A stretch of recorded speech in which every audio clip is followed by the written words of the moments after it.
মুসলমান ইমামদারা ফেরাউন হত্যা রাজত্ব কায়েম করলো। ফেরাউন যখন হত্যার রাজত্ব কায়েম করলো, ফেরাউন এবার চিন্তা করলো, ও মিশরের লোকেরা শোনো, আমি আবার খোদা হইতাম চাই। হামান তুই কি কস? হামানকে চিনেননি? বন্ধু বন্ধু, হাসিনার বন্ধু যেমন ভারতের মোদি, ওই ফেরাউনের বন্ধু তেমন আমান্য কথা কণ্ঠে কিনা। মুসলমান ইমামদারা, ফেরাউন বলল, দোস্ত কি কস? আমি এখন খোদা দাবি করতে চাই। হামান বলল, না না দোস্ত, তাজকিরাতুল আম্বিয়ার মধ্যে লেখা হয়, কিতাবের মধ্যে বলা হয়। হামান বলল, দোস্ত এখন খোদা দাবি করলে জনগণ মানবে না, কারণ এখনো জনগণের মধ্যে ধার্মিক লোক আছে, আল্লাহওয়ালা লোক আছে, জ্ঞানীওয়ালা লোক আছে, পারবা না। ফেরাউনের মনটা খারাপ হয়ে গেল গা। তখন এই হামান বলল, দোস্ত চিন্তা করিস না, খোদা হইতে পারবা, শর্ত একটা, মিশরের রাজ্যে স্কুল কলেজ ভার্সিটি সব ভেঙে মাটির সাথে মিশাইয়া দিবা। 24 বছর কমপক্ষে লেখাপড়া বন্ধ রাখবা, 2 যুগ লেখাপড়া বন্ধ রাখবা। 2 যুগ লেখাপড়া বন্ধ রাখলে লাভ হইব কি জানো নি? 2 যুগের মধ্যে যেই বাচ্চাগুলি জন্ম হবে হইব মূর্খ, এর মধ্যে যদি বয়স্ক আছে যায় ভোগা মইরা, এর মধ্যে কিছু আছে আপনার ক্ষমতার কারণে ডরে ভয়ে কথা বলবে না। হামান্দ এই কথা বলার পরে মুসলমান ইমামদারেরা, ফেরাউন খুশি হয়ে গেল গা। দোস্ত তুই এমন বুদ্ধি দিলি রে দোস্ত, আর কইজা খুশি হয়ে গেছে গা। দোস্ত এবার খিতা চাষ করে, আমি যেটা চাষ সেটা দিমু। কথা কয় না, কথা কয় না। মুসলমান ইমামদারেরা এই কথা বলার পরে ফেরাউন খুশি হয়ে গেল গা। মুদিও বুদ্ধি দিছে গত 16টা বছর। ও হাসিনা, চিরকাল ক্ষমতায় থাকতে চাইলে আলেম ওলামারে মাইরা লাও, জামাতের আলেমদেরকে মাইরা লাও, বিএনপি নেতা কর্মীদেরকে মাইরা লাও, তাহলে তুমি চিরকাল ক্ষমতায় থাকতে পারবা। তখন তো হাসিনা খুশি হয়ে গেল গা। খুশি হইয়া হইয়া প্রতি বছর বছর মুদি ইলিশ মাছ চাইছে, আর ভৈরা ভৈরা ইলিশ মাছ মুদিরে খাওয়াইছে। কথা কন ঠিক কিনা? কেমন ইলিশ মাছ খাইছে, খাইয়া এখন বাংলাদেশের বিরুদ্ধে কথা কয়। কথা কয় না, কথা কয় না, কথা কয় না। ও মুসলমান ইমামদারেরা ভালো করে কান লাগান। ফেরাউন খুশি হইয়া কয়, হামান কি চাস? তুই যা যা চাস তা তাই দেব। হামান কয়, দোস্ত তুই যে আগের পুষ্টে আসিলি ওই পুষ্টে আমারে দিস, ওই পুষ্টে আমারে দিস। ফেরাউন কয় মঞ্জুর হইয়া গেল। মুসলমান ইমামদারেরা, আবার ফেরাউন 400 বছর ক্ষমতা রাজত্ব করেছে, এরপরে একদিনের জন্য ফেরাউন অসুস্থ হয় নাই। কি বুঝলেন? ফেরাউন না, কিছু মানুষের আচরণ দেখলে মানুষের ভেবে নিতে তো শুধু ফেরাউনের মতো কথার কথার মানুষে বলে, কিন্তু মুসলমান এই ফেরাউন রাজ্যের সবাইকে বলল, শোনে নাও, আমাকে রব বলে স্বীকার, আমাকে খোদা বলে স্বীকার করো।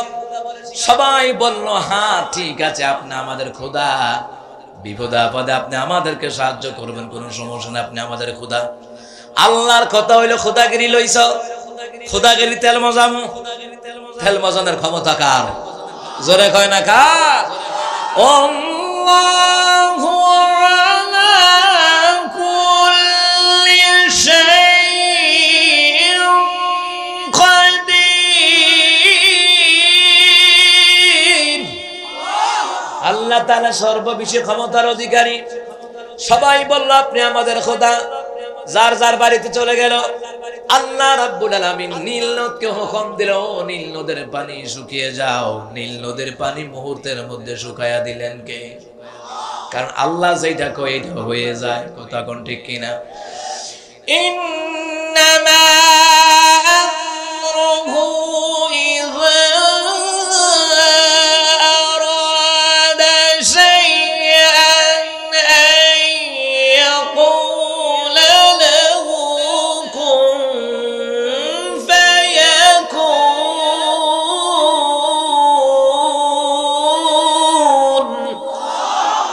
আল্লাহ তাআলা বলেন, আমি যখন কোনো কিছু করার ইচ্ছা করি, সংকল্প করি, আল কসদ ওয়াল ইরাদা, আমি যখন কোনো কিছু ইচ্ছা করি, সংকল্প করি, আমার আল্লাহ বলেন কুন হয়ে যাও, ফায়াকুন, অতঃপর তা হয়ে যায়। তা হতে মুহূর্তের মধ্যে হয়ে যায়।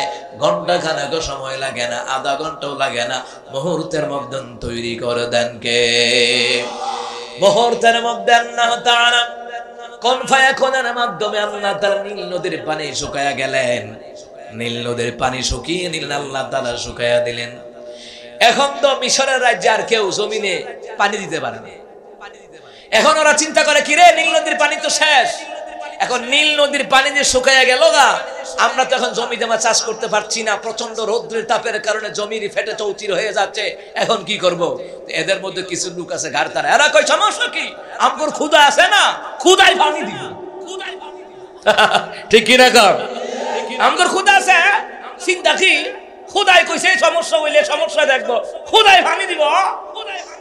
এরা কহ ঠিক হইতো রে, আমগোর ক্ষুধা আছে না। সবাই ফেরাউনের রাজদরবারে হাজির। ও আমাদের খোদা, আসলে কি খোদা, আসলে কি খোদা, আসলে কি কোন কিছু আছে? আসলে হুদা কিচ্ছু নাই, কথা কোন ঠিক কি না? আমাদের ব্রাহ্মণবাড়িয়া কুমিল্লার ভাষা আসলে হুদা কিচ্ছু নাই, আমাদের এই দিকের ভাষা হইলো হুদা মানে কিচ্ছু নাই। হুদা মানে কি? কিচ্ছু নাই।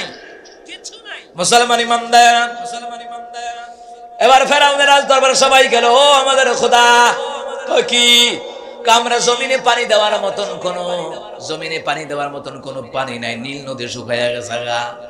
অন ফেরাউন কই কি করব, কো পানি দেন, আমনে খুদা না, আপনি বান্দার সমস্যা দেখবেন না, আমনে পানি দিবেন। ফেরাউনের মাথার চান্দি গরম হয়ে গেছে, সর্বনাশ রে, পানি দেব কই থেকে? এখন ফেরাউন যদি কয় পানি দিতাম পারতাম না, জনগণ জুতা দা বাইরাইয়া খুদার আসনতে নামাইব, কথা কোন ঠিক কি না? এই পৃথিবীর জমিনে জনগণের কাজ হইল দুইটা, দুইটা এখন কয়টা? বালা কাম করলে উপরে তুলবো, আর খারাপ কাম করলে জুতা দা বাইরে এমন নামাইব, ইন্ডিয়া পলায়ন করা লাগবে, কথা কোন ঠিক না? এই জনগণের কাজ হইল দুইটা, উপরে তুলবো আর নিচে নামাইব, উপরে তুলবো আর নিচে নামাইব। ফেরাউন কয় যদি এখন আমি কি পানি দিতে কেমন, তা আনো তো জুতা দা বাইরে খুদাগিরিতে নামাইব, খুদাগিরি বাতিল করে দিব। এখন কি করার? কয় তোমরা চিন্তা করো না, যার যার বাড়ির যাওগা, পানির ব্যবস্থা করতেছি। তারা তো অন্ধ ভক্ত, এরা কয় ঠিক আছে আমগোর খুদা পানি টানি দিব, সমস্যা নাই, যার যার বাড়ির গেছে। গভীর রাতের বেলায় ফেরাউন রাজ দরবারের সিংহাসন থেকে নামলেন, জনপদ থেকে বের হইয়া ফেরাউন চলে গেল জংলায়। জংলার ভিতরে পাহাড় আছে, ওই জায়গায় চলে গেলে নীরব জায়গায়। নীরব জায়গায় গিয়ে ফেরাউন ফরিয়াদ করে, আল্লাহ আমি জানি আমি আসলে খোদা না, আমি আসলে হুদা, আমার কিচ্ছু নাই। আয় আল্লাহ তাআলা, জনগণ জানে আমি খোদা, জনগণ জানে আমি তাদের সমস্যা সমাধান করব। আয় আল্লাহ তাআলা, আমি চাই আপনি নীল নদীর পানিটা পুনরায় দিয়ে দেন, যেন এরা বুঝে পানি আমি দিছি। বুঝেন নাই কথাটা? যেন ওরা বুঝে পানি আমি দিছি। আল্লাহ আপনি এই কাজটা কইরা দেন, নাইলে আমার খুদাগিরি থাকতো না। আল্লাহ তাআলা আপনি দেন। বারবার কাকুতি মিনতি করে দোয়া করলেন। তাযকিরাতুল আউলিয়ার কিতাবের মধ্যে, কাসাসুল আম্বিয়ার কিতাবের মধ্যে, তাযকিরাতুল আম্বিয়ার কিতাবের মধ্যে বলা হয় ফেরাউন এমন ভাবে কান্নাকাটি করতো, আল্লাহর বড় মায়া লেগে গেছে গা, আল্লাহর মায়া লেগে গেল। আনা ইনদাল মুনকাসিরাতি কুলুবুকুম, ভগ্ন হৃদয় অন্তর যাদের জর্জিত, আল্লাহ পাকের একটা দয়ার সমুদ্র আছে, প্লাবন শুরু হয়ে যায়। আল্লাহ তাআলা তার দোয়াটাকে কবুল করে নাই। কিন্তু ফেরাউনের এখনো আরেকটা কথা আছে, আরেকটা কথা হলো, আল্লাহ দুনিয়ার খোদাগিরি আমারে দিয়া দেন, দুনিয়াতে আমার কথাই যেন নীল নদীর মধ্যে জোয়ার বাটা পানি হয়। আল্লাহ তাআলা এরপর আপনি যা মন চায় আপনি আমারে তা কইরেন। দেখেন কইলাম নিজের বিপদ নিজে ডাইকা আনছে। এখন আল্লাহ আমার কথা মতো নীল নদীর পানি না দিয়া দেন, এরপর আপনি আমার যা মন চায় তা কইরেন, যা মন চায় তা করেন। এমনি আল্লাহ তাআলা জিবরাইলকে পাঠালেন, ও জিবরাইল যাও, মানুষের বেশ ধরে যাও, একটা বিচার চাইতে যাইবা। জিবরাইল আসলেন। জিবরাইল আসিয়া কয়, খোদা ফেরাউন দেখে কিতারে এই নির্জন জঙ্গলের মধ্যে তুমি কেডা? আমি একজন পথিক আর কি, বিপদের মধ্যে আছি। কয় কি বিপদ? বিপদ হইলো একটা বিচারের জন্য আপনার কাছে আইছি। কয় কি বিচার? তাড়াতাড়ি কও। তো তাড়াতাড়ি বিচার হইলো আপনি একটা বিচার কইরা দেন, যে তার মনিবের হুকুম অমান্য করবে, যে তার মনিবের সাথে গাদ্দারি করবে, তারে কি করা উচিত, এটার বিচারটা কি হইব আপনি কইরা দেন। ফেরাউন কই কি করবি আর নীল নদীর পানিতে চুবাইয়া মারবি? কি করবি আর নীল নদীর পানিতে চুবাইয়া মারবি? কো বাদশা হুদা আপনি এটা কইয়া দিছেন, আচ্ছা এই কাগজটার মধ্যে আপনি সিগনেচার দিয়ে দেন। একেবারে ইচ্ছা মতে ভালো করে সিগনেচার দিছে। ইতি ফেরাউন, ইতি কেডা? কথা কয় না কেডা? বাংলাদেশে ফেরাউনের উত্তরসূরি আছে না? কথা কয় না আছে না? নাই। যুগে যুগে ফেরাউন থাকবে, মুসলমান ইমানদার সময় আসবে তাদের স্বৈরাচারগিরি থাকবে না, তাদের অবৈধ ক্ষমতার দাপট থাকবে না। কারণ পৃথিবীর জমিনে সবচেয়ে সর্ববিষয়ে ক্ষমতার মালিক একজন, জোরে বলুন তো তিনি কে? আমার বন্ধুরা, আমার বাবারা, এই পৃথিবীর জমিনে ফেরাউন রাজতন্ত্র কায়েম করেছে, নমরুদ কায়েম করেছে অবৈধভাবে, কিন্তু চিরকাল ক্ষমতায় থাকতে পারে নাই। ক্ষমতা থেকে নিশ্চিহ্ন করে দিয়েছেন তিনি একজনকে। পৃথিবীতে কেউ স্থায়ী হয় না, হোক না সে ফেরাউন কিংবা নমরুদ, কেউ ভবে চিরকাল রয় না, কেউ ভবে চিরকাল রয় না।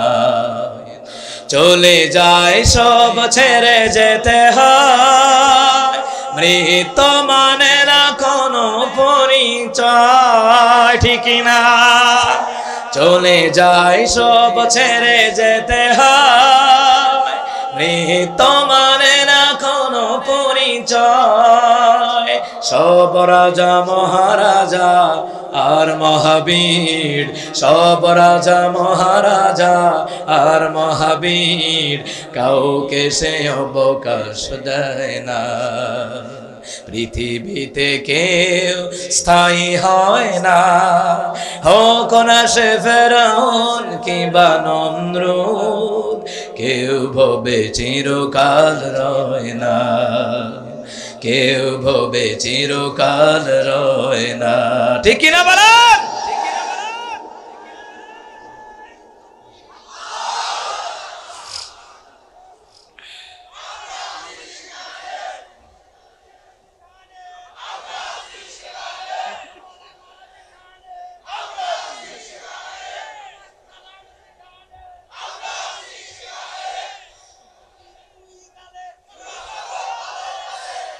আমার বন্ধুরা, আমার বাবারা শোনেন, ক্ষমতার দাবা চিরকাল থাকে না। ক্ষমতা থেকে নামায় দেওয়ার ক্ষমতা কার?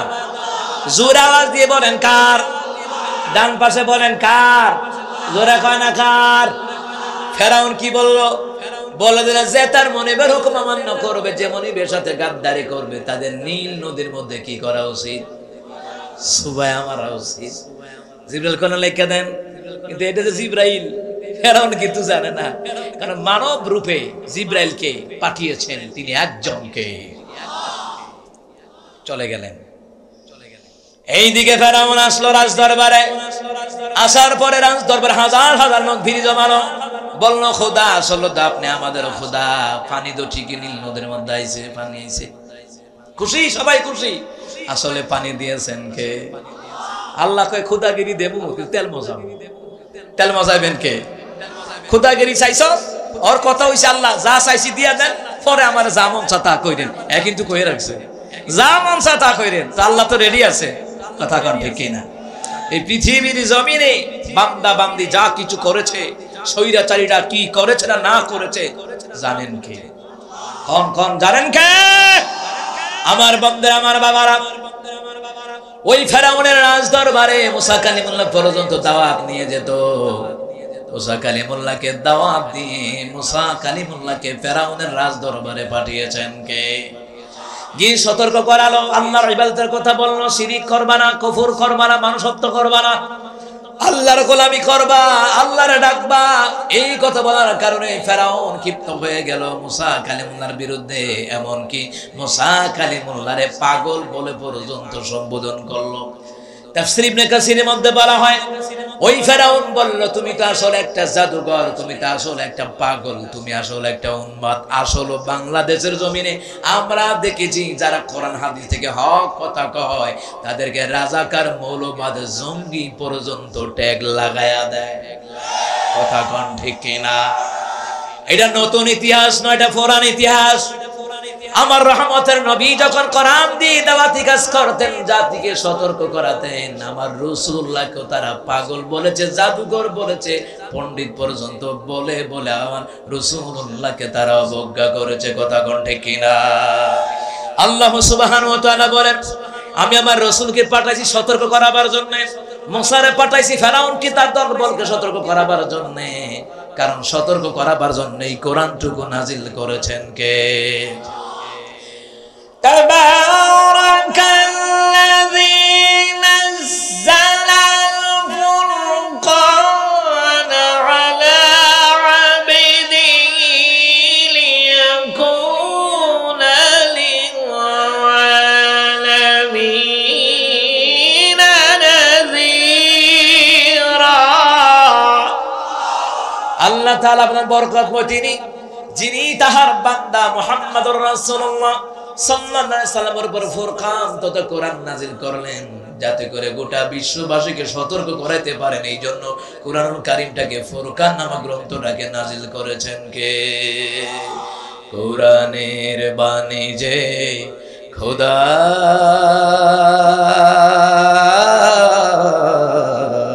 আমাকে করেছে ব্যাকুল,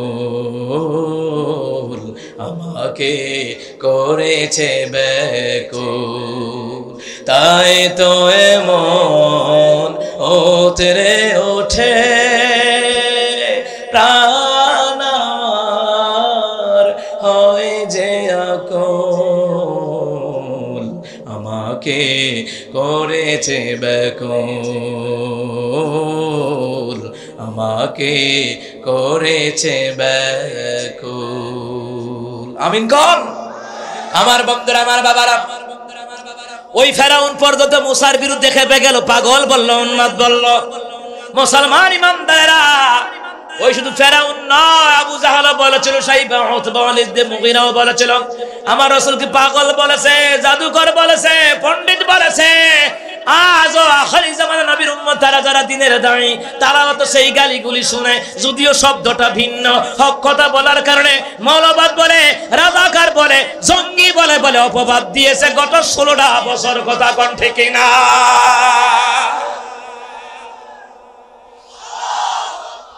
আমার বন্ধুরা, আমার বাবারা, ও মুসলমান ইমানদারেরা, এত অপবাদ, এত নির্যাতন, এত অত্যাচার সহ্য করার পরেও আল্লাহ তাআলা ইসলামী দলগুলাকে টিকায় রাখছে। কথা কোন ঠিক কিনা? মুসলমান ইমানদাররা, ফেরাউন মুসার বিরুদ্ধে খেপে গেল। লম্বা ঘটনা, ওই দিকে যাব না। মুসা কালিমুল্লাহর বিরুদ্ধে ফেরাউন এমন ভাবে ষড়যন্ত্র করলো, 20 লক্ষ সৈন্য নিয়ে ফেরাউন মুসা কালিমুল্লাহ তার উম্মতদেরকে ধাওয়া করলো। ধাওয়া করে করে মুসা কালিমুল্লাহ তার উম্মতদেরকে নীল নদের কিনারায় চলে গেলেন। ওখানে গিয়ে 3 দিক থেকে ফেরাউনের সৈন্যরা পরিবেষ্টন করে দিল। মুসা কালিমুল্লাহর উম্মতের মধ্যে কিছু নারী ছিল, কিছু শিশু ছিল, আর তার উম্মতের অনুসারীরা ছিল। এরা বলতেছে, কি হবে মুসা, তুমি বলো তোমার রব যেন কিছু করে, না হয় তুমি একটা কিছু করো, না হয় ফেরাউনের অত্যাচার থেকে আমরা আর বাঁচতে পারবো না, নদীও পার হতে পারবো না, বিশাল নদী, বিশাল নীল নদ পার হতে পারবো না। মুসা কালিমুল্লাহ তুমি একটা কিছু করো, না হয় তোমার আল্লাহরে বলো কিছু একটা করতে। বলো মুসা, বলো। মুসা কালিমুল্লাহকে হতাশা হয় না, চিন্তা করো না, ভয় পেও না, একটা ব্যবস্থা তো হবে। কারণ হলো আল্লাহ তাআলা আমাদেরকে এই দিন কায়েমের ব্যাপারে, দিন বিজয়ের ব্যাপারে, ইসলামের ব্যাপারে, তাওহীদের ব্যাপারে আল্লাহ তাআলা মাঠে ময়দানে আমাদেরকে একা ছেড়ে দেয় নাই। সুবহানাল্লাহ কইতেন না? আল্লাহ কি মনে করছেন একা ছেড়ে দিছে? আল্লাহ আছে না নাই? মুসলমান ইমানদারেরা, মুসা কালিমুল্লাহ তাদেরকে সান্ত্বনা দিলেন, সান্ত্বনা দিলেন। সান্ত্বনা দিতে দিতে অপর দিকে, ওই দিকে চতুর্দিকে লোকগণ তিন দিক থেকে পরিবেষ্টন করে ফেললো। এবার আল্লাহর কাছে মুসা কালিমুল্লাহ বলেন, আল্লাহ এবার আপনি একটা কিছু করেন। আল্লাহ তাআলা বলেন, মুসা কি করব? মুসা ভয় পাওয়ার কোনো কারণ নাই। মুসা রে, তোমার ডান হাতে কি? ওরে মুসা, এই ডান হাতে যে লাঠি দিলাম, ওই লাঠি দিয়ে জমিনের উপরে নয়, এবার নীল নদের উপরে আঘাত করবা, বাকি ব্যবস্থাটা আমি আল্লাহ তাআলা করে দিব। ومن يتوكل على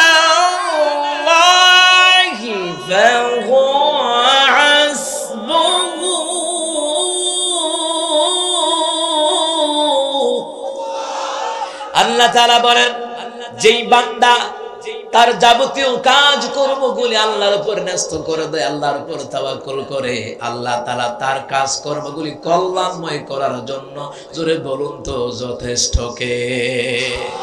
যে বান্দা তার জীবনের কাজ কর্মগুলি যদি আল্লাহর উপরে ন্যস্ত করে দেয়, তার সমস্ত কাজ কর্মগুলি কল্যাণময় করার জন্য একমাত্র কেবলমাত্র যথেষ্ট হচ্ছেন আমার আল্লাহ। সুবহানাল্লাহ বলবেন না? এই জন্য বিপদে আপদে মুসিবতে কার উপরে ন্যস্ত করবেন? জোরে বলেন, কার উপরে? আমার আম্মাজিরা পর্দার আড়ালে আছে, বিপদে আপদে মুসিবতে স্বামী সংসার করতে গেলে বিপদ আসবে, মুসিবত আসবে, কখনো শান্তি কখনো অশান্তি, কখনো সুখ কখনো দুঃখ, এইগুলি মিলাইয়া যদি আল্লাহর বিধান নবীর তরিকার উপরে চলতে পারেন, ফাতেমার সাথে আল্লাহ তাআলা আপনাকে জান্নাতে দেখা করাইয়া দিবে। এই জন্য সব কিছুর ব্যাপারে ক্ষমতাবান কে? জোরে কোন কে? আমার ভাইরা, ও আমার মুসলমান বাবারা, সুন্দর করে শুনেন। মুসা কালিমুল্লাহ আল্লাহর কাছে দোয়া করলেন, আল্লাহ তাআলা বলেন, মুসা আঘাত করো। হাতের লাঠি দিয়ে আঘাত করলেন। এই মুসার হাতের লাঠি এমন মুজিজা, বিশাল অজগর সাপ বানায়া দেয় কে? এই লাঠি কার? কথা কয় না কার? এই লাঠিটা আল্লাহর, ঠিকই কইছেন। এই লাঠিটা মুসা কালিমুল্লাহর না, এই লাঠি ছিল জান্নাতুল ফেরদাউসে। বাবা আদম বয়স্ক হওয়ার পর আল্লাহ আদমরে দিয়েছেন এই লাঠি। আদম আলাইহিস সালামের কাছ থেকে ক্রমে ক্রমে ইয়াকুব আলাইহিস সালাম পর্যন্ত আইছে। ইউসুফ আলাইহিস সালামের আব্বারে ওই লাঠি দিয়েছিলেন। ওই লাঠি ক্রমে ক্রমে মুসা কালিমুল্লাহ পর্যন্ত আসছে। আসার পরে আল্লাহ লাঠি দিলেন। লাঠির মধ্যে একটা মর্যাদা দিলেন, ও মুসা, আমি আল্লাহর হুকুমে হুকুম করবা, এই লাঠি জমিনে ছেড়ে দিবা, অজগর সাপ হয়ে যাবে। এমন সাপ হয়ে গেল, কাসাসুল আম্বিয়ার কিতাবের মধ্যে লেখে, ওই অজগর সাপটা এত বড় হয়ে যেত হাতির চাইতে আরো মোটা। সুবহানাল্লাহ কয় না? আবার জোরে করে আল্লাহু আকবার। এই সাপ যতই নড়াচড়া করে ততই বড় হয়। মুসা কালিমুল্লাহর হাতের লাঠি নামক যে মুজিজা নামক যে সাপ, ওইটা যতই নড়াচড়া করে ততই বড় হয়। এইভাবে করে করে এটা এত বড় হয়েছে। আপনারা হাতি দেখেছেন, 4 পা বিশিষ্ট হাতিটা দেখতে কত বড়, আর মুসা কালিমুল্লাহর হাতের লাঠি অজগর সাপ হয়ে যেত। একটা পা, 2টা পা নয়, 72 খানা পা পর্যন্ত বের হয়ে যেত। বিশাল বড় অজগর সাপ, একটা থুতনি জমিনে আর একটা আসমানে। এমনকি কিতাবে লেখে 60,000 জাদুকরদের জাদু পর্যন্ত মুসা কালিমুল্লাহর হাতের লাঠি নামক অজগর সাপ মুহূর্তের মধ্যে গিলে ফেলেছে। ওই জাদুকররা পর্যন্ত কালিমা পড়ে মুসলমান হয়ে গিয়েছিল। সুবহানাল্লাহ বলবেন না? ওই দিকে লম্বা ইতিহাস মুসলমানেরা। মুসা কালিমুল্লাহ লাঠি দিয়ে জমিনে আঘাত করলেন, লম্বা ঘটনা। সাথে সাথে নীল নদের উপর দিয়ে একটা নয়, 2টা নয়, 12টি রাস্তা বানায়া দিলেন কে? তাফসীর ইবনে কাসির, তাফসীর দালালাইন, তাফসীর নূরুল কোরআনের মধ্যে এসেছে, আল্লাহ তাআলা একটা নয়, 2টা নয়, 12টা রাস্তা নীল নদীর উপর দিয়ে বানায়া দিয়েছে। আল্লাহ তাআলা বলেন, মুসা, তুমি তোমার উম্মতদেরকে নিয়ে নীল নদী পার হয়ে ওপারে চলে যাও। সুবহানাল্লাহ বলবেন না? মুসাকে আল্লাহ ফেরাউন কইরা আমি দেখতেছি। সুবহানাল্লাহ কয় না? কারণ পরিকল্পনা কার? কথা কয় না? পরিকল্পনা কার? ওরা দলীয় লোক বেশি হতে পারে, পুলিশ প্রশাসন বেশি ছিল, আর্মি, র্যাব, বিমান বাহিনী, নৌবাহিনী, আনসার, ডিবি, এনএসআই এদের বেশি ছিল। বেশি থাকার পরেও এই দেশে টিকতে পারে। কথা কোন ঠিক কি না? আল্লাহ কয়, মুসা, বিষয়টা আমি দেখতেছি। সুবহানাল্লাহ কইতেন না?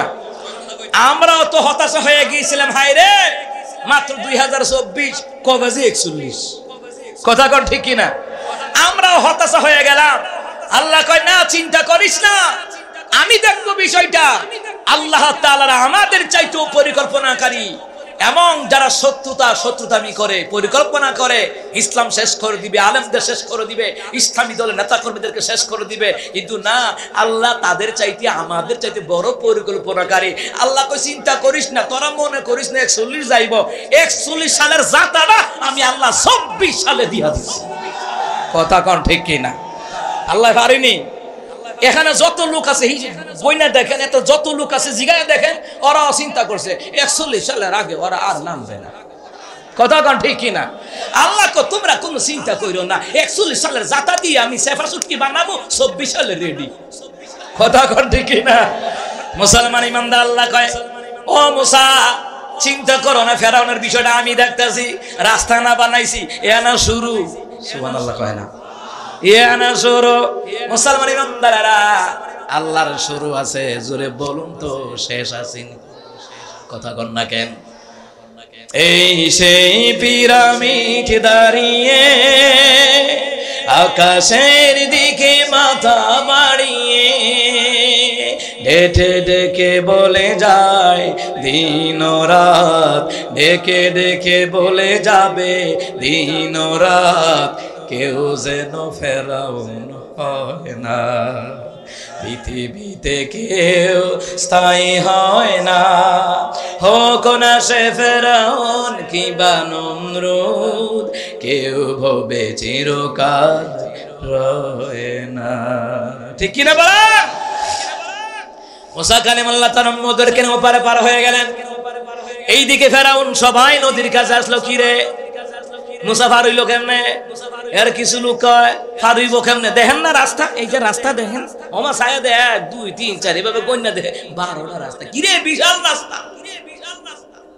ফেরাউন তবুও সন্দেহ করছিল নিশ্চয় কোনো একটা কারণ আছে। ফেরাউনকে এখন ফারুন যাইতো না, তোরা একজনে যা, একজন দিয়ে পরীক্ষা করছে, তুই আওয়াজ আওয়াজ কর, যদি তুই ওপারের থেকে ওইপারে আইতে আরো, আর এপার থেকে যদি হেয়ে তুমি মন ওইপারে যাইতে আরো, তখন বুঝাম রাস্তা ক্লিয়ার। বুঝেন নাই কথা? রাস্তা ক্লিয়ার। একটারে পাঠাইছে, পাঠাইয়া ওইটা নদীর ওই যে রাস্তা দিয়ে এপার থেকে ওপার আওয়াজ আওয়াজ করে, না কোনো সমস্যা নাই, খুদা আঙ্গুর কোনো সমস্যা নাই। তো ফেরাউনকে চলো নামো, খেলা হবে। আল্লাহ তো খেলবো, সমুদ্রের মাঝখানে আসো, খেলাটা তো আমি খেলাইয়া দেবো। কথা কর ঠিক কিনা? কাদের কাকু কোথায় গেলা? কাদের কাকু তুমি বলছিলা খেলা খেলবা, স্বামী মুসলমান করলো খেলা খেলবো, ওমা হে বুরকা ভুইরা আগেই ভাগছে। কথা কয় না, কথা কয় না। এরপরে সিলেটের বড়বড়া সুমন, এরা হগলাকে ব্যারিস্টার সুমন, আমি কই না বড়বড়া সুমন, এটা আসলে বড়বড়া। তোরে কেন কইছে লন্ডন তে আইতে বিল্লা? হেতে আইয়ার ফেসবুকে ভোট দিছে, আদালতে দেখা হবে। আর ইয়ান্দা আইনের লোক কালা কাইও বাতি যা রিমান্ডে দেখা হবে। কথা কয় না, কথা কয় না। হ্যাঁ চান্দু সে পর্যন্ত আল্লামা সাইদিকে ফাঁসি দেওয়ার জন্য সে পর্যন্ত ষড়যন্ত্র করেছিল। কথা কন ঠিক কিনা? মনে রেখো বাংলার মুসলমান, মুসা কালিমুল্লাহর বিরুদ্ধে ষড়যন্ত্র করে ফেরাউন টিকতে পারে নাই। নমরুদ ইব্রাহিম নবীর বিরুদ্ধে ষড়যন্ত্র করে ক্ষমতা টিকতে পারে নাই। তেমনি ভাবে নবীর ওয়ারিস আলেমরা আলেমদের সাথে গাদ্দারি করে মুনাফিকি করে চিরকাল ক্ষমতায় থাকতে পারবে না, চ্যালেঞ্জ দিয়ে গেলাম।